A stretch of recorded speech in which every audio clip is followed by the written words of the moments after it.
brought to you by Penguin.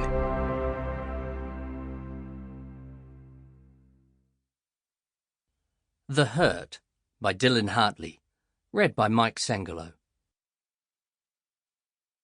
Chapter 1. Meet. You're fucked, mate.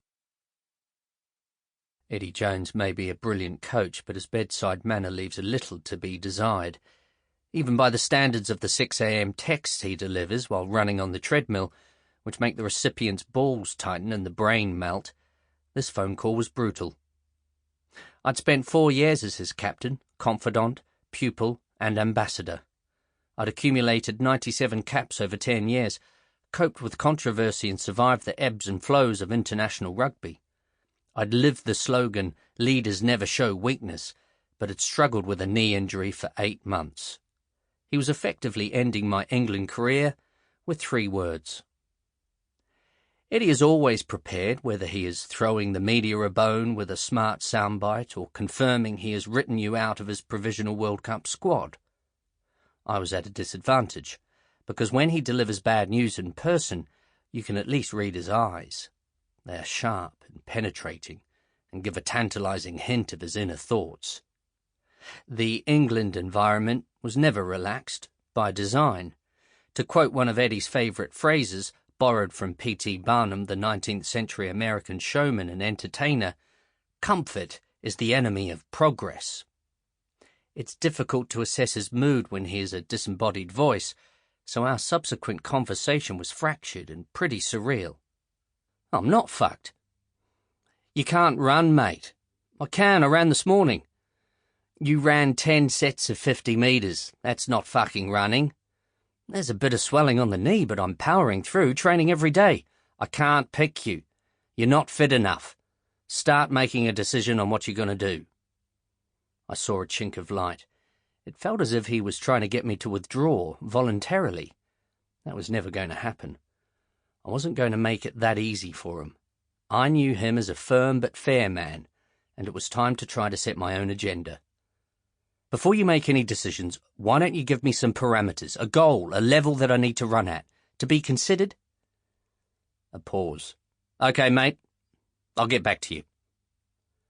12 days remained until the provisional training squad for the 2019 World Cup was due to be announced on the 20th of June, when one of his strength and conditioning staff sent me the session that would decide my fate.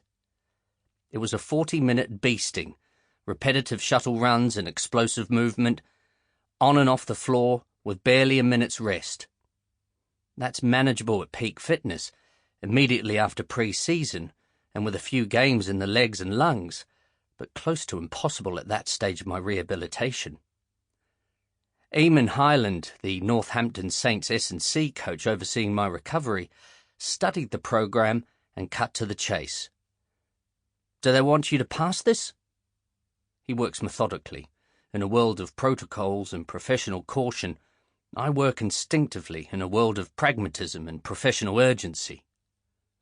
Though I understood his concern and shared his suspicion that I'd not been given the leeway allowed to others as they sought to reach peak condition, I had no choice. Do you know what? I said. Fuck it. I'm nearly out of time. Let's just get some running done. I'm going to have to drive this. Fuck the warm-ups, fuck all the drills and technique work. Let's just see how we go. My knee swelled every day.